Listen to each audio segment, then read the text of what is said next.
Bonjour à tous, l'unité pastorale de Fabreville, Francis Joannette Diac permanent. J'espère que ça va bien. Bonjour Gaétan. Salut Francis. On a décidé de faire une capsule, un diacre et son curé, mais mode déconfinement parce que, évidemment, vous avez entendu parler aux nouvelles, les lieux de culte sont ouverts, mais qui dit ouvert ne veut pas dire sécuritaire. Alors, il faut absolument que l'on mette un protocole très strict en place et qui soit approuvé par le diocèse. Alors, beaucoup de gens nous ont demandé, c'est quand que vous ouvrez les églises? C'est quand? Alors, c'est ça. Donc, je vais parler avec notre curé, l'abbé Gaétan Matteau, qui va pouvoir justement vous donner un peu d'informations là-dessus. Alors, Gaétan, je pose la question, c'est quand qu'on ouvre les églises? Écoute, la date qu'on envisage, c'est vraiment le 20 juillet avec les messes de semaine. Et la première messe dominicale aurait lieu le 26 juillet. Alors, à partir de là, comment on va fonctionner? Les messes vont être à quelle heure? La semaine, c'est sûr que les messes vont demeurer à 8h30. Mais pour le dimanche, là, dépendant des règles qui nous sont imposées et des nouvelles normes qui ont changé avant hier, je ne peux pas encore dire à quelle heure on aura nos célébrations, ni à Saint-Ferdinand, ni à Saint-Léopold. Donc, on s'entend qu'à partir du 20 juillet, les messes de semaine recommencent et à partir des messes du week-end, ça sera à 8h30. Si on a l'autorisation de l'archevêché. Toujours avec l'autorisation de l'archevêché. C'est pour ça que les deux églises, Saint-Ferdinand et Saint-Léopold, on doit montrer un protocole strict en place avec des photos. Alors, voyez-vous, ce n'est pas une des raisons pourquoi on ne peut pas dire on rouvre les églises rapidement. Alors, ça prend les produits sanitaires en place, les masques et tout ça. Alors, on va en parler dans quelques instants. Et puis, la première célébration de week-end aura lieu normalement à Saint-Léopold à 17h le samedi soir. Mais le dimanche, c'est à confirmer dans les prochains jours. À déterminer. Alors, vous comprendrez qu'il y a encore un peu d'incertitude. On n'a pas voulu ne pas diffuser cette capsule, mais au moins vous donner les règles de base. Et parce que ça ne sera peut-être pas des célébrations comme on connaissait. Le cœur de la célébration eucharistique demeure la même, mais ce qu'on veut dire, c'est qu'il y a un protocole. Je vais partager mon écran et puis vous allez pouvoir justement voir un petit peu ce qui va être en place. Alors, Gaétan, tu vois mon écran? Oui.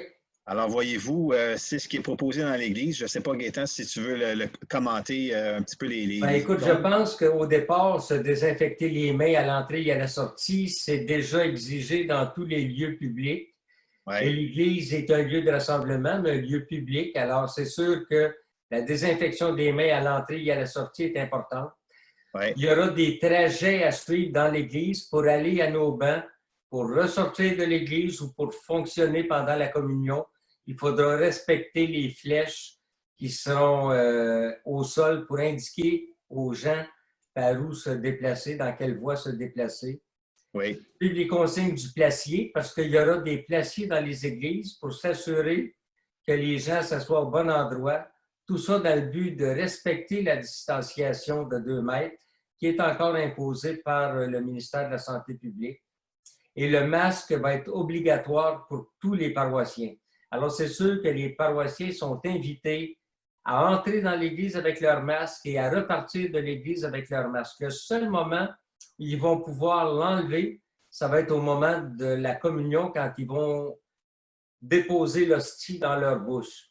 Et tout de suite après, ils doivent remettre leur masque, retourner à leur place. Oui. Mais il y a une chose qui n'est pas dans cette bannière-là, mais qui va probablement être instaurée dans la paroisse, ça va être un registre de présence. Ça veut dire que les gens qui vont assister à l'Eucharistie on va devoir avoir leur nom, leur numéro de téléphone et leur adresse courriel.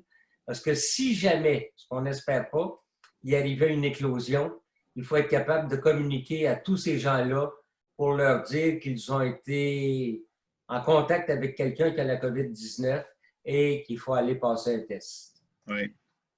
Alors, voyez-vous, c'est pour ça ça semble un peu rigide, mais on n'a pas le choix. Ce sont les méthodes qui sont déjà en place dans certains endroits publics au Québec. Les salles de cinéma, il y a des espaces comme ça, les restaurants. Alors, c'est évident que l'Église fait partie d'un lieu public. Alors, on n'a pas bien le choix. Parlons de communion, justement. Ça, c'est un point important. Les gens, on va communier, mais c'est le seul moment, comme on le disait, on le voit dans le premier pictogramme, le seul moment qu'on peut enlever le masque, c'est au moment, justement, de consommer l'Eucharistie. C'est ça. Et il va y avoir un ordre à respecter pour recevoir la communion, c'est-à-dire un ordre où on va respecter le 2 mètres de distanciation. Et avant de donner la communion, le prêtre va demander à tout le monde, ou va dire à tout le monde dans l'Église, le corps du Christ. Les gens pourront répondre Amen. Oui. Mais pendant la distribution de la communion, il n'y aura pas de le corps du Christ et les gens n'ont pas à répondre Amen. Oui. Le prêtre va se désinfecter les mains avant la distribution de la communion. Et si jamais, malheureusement, le prêtre touchait à la main de quelqu'un, il doit se désinfecter encore les mains avant de poursuivre. Oui. Il y aura l'ordre, comme on le voit, un banc après l'autre, respecter les distances indiquées au sol, communier dans les mains en les ouvrant bien, parce que le prêtre va laisser tomber l'hostie dans le creux de la main. Oui. Alors, il faut que les mains soient bien placées. On ne vient plus chercher l'hostie avec le pouce et l'index. On ne sort plus la langue pour la communion, c'est interdit. On ne dira pas Amen, comme je l'ai dit. On enlève le masque, on consomme l'hostie et on retourne à sa place, puis on remet son masque. Ouais. Et il y a une chose qui est importante à dire là-dessus aussi, c'est qu'on doit respecter ce protocole parce que simplement dans le but d'éviter une nouvelle éclosion et d'éviter tous les problèmes que ça peut amener. Tout à fait. Non, c'est important. Je pense que on ne voudrait pas à Fabreville être une source d'éclosion. Alors, c'est évident qu'on met toutes les mesures en place pour éviter qu'il y ait quoi que ce soit. C'est évident aussi, Gaétan, que si les gens ont déjà une santé fragile, on les invite à continuer à rester chez eux. À rester chez vous. On va continuer à diffuser les messes sur YouTube. Alors, on a pris une décision de pouvoir filmer les messes comme on le faisait. Alors, vous pouvez quand même continuer à les voir sur YouTube. Si les gens ont moindrement des symptômes, c'est la même chose à la porte avant de rentrer. Vous ne pourrez pas rentrer. C'est simplement pour vous protéger et protéger les autres. C'est d'utiliser le gros bon sens, là, finalement. Et je pense qu'il faut préciser aussi que tout dépendamment de la configuration des églises, on est autorisé à célébrer avec 50 personnes et moins. Mais il faut inclure dans ça que les 50 personnes, ça inclut les bénévoles qui vont être présents à la célébration pour accompagner les gens. Alors, si on a 6 bénévoles, ben, il va rester 44 places à Saint-Ferdinand. Si on prend Saint-Léopold, avec la configuration de l'église que nous avons, c'est impossible de faire une célébration avec 50 personnes. Il va falloir se limiter, je pense, environ à 24 à 30 personnes par célébration. Et c'est là que ça va prendre beaucoup de souplesse de la part des paroissiens, parce qu'il se peut très bien qu'un paroissien arrive à l'église pour la messe et qu'un bénévole lui dise « Désolé, on est complet, vous reviendrez un autre dimanche ». Et c'est pas, je tiens à le préciser, j'en ai parlé déjà des paroissiens ou des paroissiennes, c'est pas une question de mauvaise volonté, c'est une question de vraiment respecter la distanciation physique entre les gens. Tu le disais, Gaétan, la configuration de Saint-Léopold ne nous permet pas justement d'avoir 50 personnes. Les 2 allées, chaque côté, ceux qui connaissent l'église Saint-Léopold vont être fermés parce qu'il y aurait trop de va-et-vient, vu qu'on veut avoir des corridors pour avancer, des corridors pour revenir. Alors, c'est évident que pour la communion puis le va-et-vient, il faut que ça soit fait comme ça, dans l'ordre. Alors, c'est pour ça. Saint-Ferdinand, ceux qui ont vu la célébration le week-end passé ont pu voir justement l'espacement entre les chaises. Alors, les chaises sont espacées de manière à respecter le 2 mètres. C'est sûr que si on a parlé, si vous êtes une famille, vous êtes un couple, si vous approchez la chaise de votre conjoint, de votre conjointe, très important de la remettre à sa place parce que après les célébrations, il y a des bénévoles qui doivent désinfecter tout ça, tous les dossiers, toutes les poignées de porte. Alors, c'est beaucoup d'ouvrages et puis ça nous demande une logistique assez impressionnante, je vais vous le dire. Là, on en a passé à travers. Oui, vas-y, Gaëtan. Et on va demander aux gens aussi de n'utiliser les salles de toilette qu'en cas d'urgence. Oui.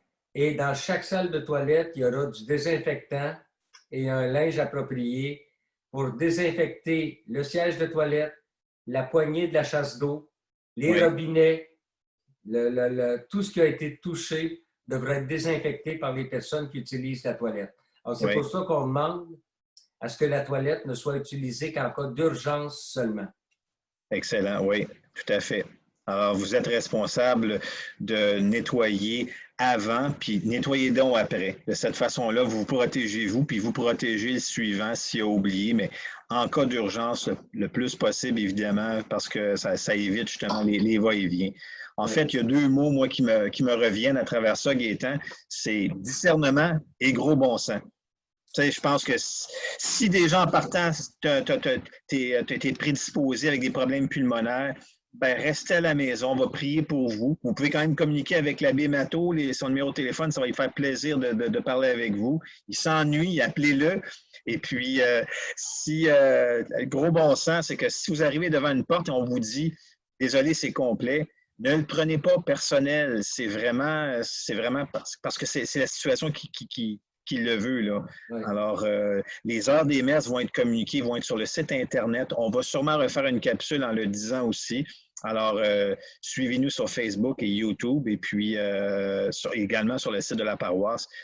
Les heures, lorsqu'on aurait vraiment l'horaire, ça sera vraiment officialisé. On va le mettre en ligne. Oui. Avais-tu d'autres choses à nous partager, Gaëtan?